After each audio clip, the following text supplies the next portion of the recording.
न्याय के लिए प्रेस क्लब पहुंचा पीड़ित, कहा मुख्यमंत्री जी हमारे ज़मीन से कब्जा हटवाया जाए, भूमाफियाओं से हमें बचाया जाए। नमस्कार साथियों, गोरखपुर के आज प्रेस क्लब में एक हैरान करने वाला मामला सामने आया है।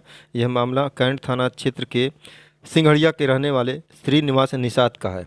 उन्होंने कहा कि उनकी लगभग 25 डिसमिल ज़मीन थी, जिसमें से 3 डिसमिल ज़मीन उन्होंने व्यक्तिगत तौर पे रास्ते में निकाल दी थी, लेकिन कुछ दबंग इनकी जो बाउंड्री है वहाँ से रास्ता दीवार चला दे रहे हैं और इनके ज़मीन को कब्जा करके रास्ता बंद कर दे रहे हैं। इसी मामले को लेकर इन्होंने तमाम अधिकारियों से शिकायत की है, लेकिन इनकी सुनवाई नहीं हो रही है। इनका आरोप है कि जब ये मुख्यमंत्री के जनता दरबार में मिलने जाते हैं तो इनको मिलने भी नहीं दिया जाता है।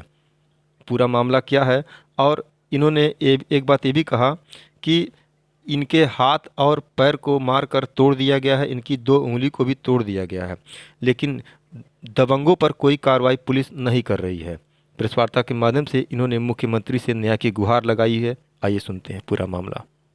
क्या नाम है आपका? श्रीनिवास निषाद, पुत्र स्वर्गीय रामनाथ। क्या मामला है? कहाँ रहते हैं? हम सिंघड़िया पर रहते हैं, महादेव झरकंडी टुकड़ा नंबर 1 थाना कैंट में। क्या मामला है? मेरा जमीन पे कब्जा किया जा रहा है श्रीमान जी, और हम रजनीश तिवारी और लालधर निषाद और राम कुंजल जो हमारे पड़ीदार हैं, रजनीश तिवारी से मिलके हमारे जमीन पे कब्जा कर रहे हैं। कितनी जमीन है? हमारी जमीन है 25 डिसमिल, लेकिन इसमें मौके से 21 डिसमिल है, जो कि हमने रास्ते में 3 डिसमिल जमीन दिया हुआ है। वो बोलते हैं मेरा पर्सनल रोड है और मेरे जमीन की तरफ से ही बाउंड्री करा रहे हैं। तो शिकायत नहीं की है? हर जगह हर एक अधिकारी को, थानाध्यक्ष महोदय को, चौकी इंचार्ज को और सीओ साहब को और एसएसपी साहब को, डीएम साहब को, एडीजी साहब को, कमिश्नर साहब को, एटीएम साहब को, और हर जगह हमने शिकायत करा है। सुनवाई नहीं हो रही। एवं तो आपराधिक प्रवृत्ति का है और भूमाफिया है। उसका स्टार्ट एंड ट्रेनिंग सेंटर वो चलाता है, जिसके वजह से उन लोग से सबसे संपर्क में रहता है, उनको पैसे का लेन देन उनसे होता है, और इसलिए कोई कार्रवाई नहीं करते हैं उसके ऊपर। और नहीं, उल्टे हमको भी गाली देके चौकी और थाने से लोग खदेड़ देते हैं। और एसपी महोदय बोल रहे थे श्रीमान जी की कल भाग जाओ यहाँ से, नहीं तुम्हारे ऊपर अभी जेल नहीं भेजे इस थानाध्यक्ष महोदय से, इसको जेल क्यों नहीं भेजे? तो बोले वृद्धा आदमी है जिसको जेल क्यों भेजे? बोले कि और मुख्यमंत्री के यहाँ जाओ, तुम्हारे ऊपर कोई कार्रवाई नहीं हो, जाके देख लो। 30 अगस्त को हम गए थे, हमारी जमीन पे सब बाउंड्री करा रहे थे, तो हमने बोला तो गाली गुप्ता देने लगे और लाठी डंडे से हमको मारने लगे। ये मेरा हाथ टूट गया और ये उंगली टूट गया, अब पैर में फ्रैक्चर हो गया है। मेरा मेडिकल भी नहीं करा रहे हैं थानाध्यक्ष महोदय। वो रजनीश तिवारी का ड्राइवर और उसके 8-10 आदमी थे, और भी कई लोग थे।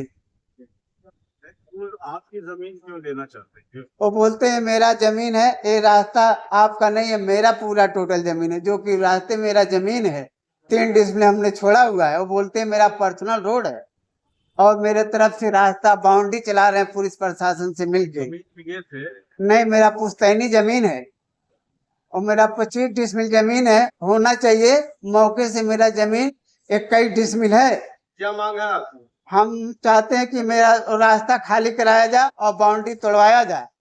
क्या बोलेंगे? मुख्यमंत्री शिकायत की है आप? हाँ साहब, एक बार शिकायत किए थे, लेकिन वहाँ पे जाने नहीं देते हैं। अंदर लोग, दरोगा साहब लोग, सीओ कैंट के और सीओ साहब के वहाँ के सब लोग रोक लेते हैं और एप्लीकेशन मेरा ले लेते हैं। 3-3, 4-4 लोग हमको परेशान करते हैं। अब 50 बार पूछते हैं कहाँ जाओ, न मत जाओ, ऐसे हो जाएगा, ऐसे हो जाएगा। हाँ, मिलने नहीं दिया जाता है। किससे? श्रीमान मुख्यमंत्री जी से।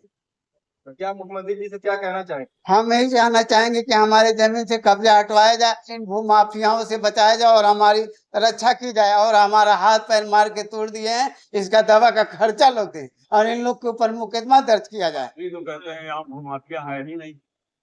नहीं, मुख्यमंत्री कहते हैं तो इतना 1-1 हजार 2-2 हजार भीड़ कहाँ से लगता है जब वहाँ पे लोग भूमाफिया नहीं रहते? तो सभी लोग क्यों जाते हैं जनता दरबार में? सब लोग जमीन की समस्या लेके जाते हैं वहां पे। हाँ, उनसे मिलने भी नहीं दिया जाता और सबको हटा दिया जाता है, पर्चा लोग रख लेते हैं। कौन हटा देता है? वही दरोगा लोग साहब लोग और दीवान उवान साहब जो लोग वहाँ पे रहते हैं सुरक्षा में, वो लोग सब ले लेते हैं पर्चा। तो आपने सुना पीड़ित ने न्याय की गुहार लगाते हुए मुख्यमंत्री से क्या कुछ कहा।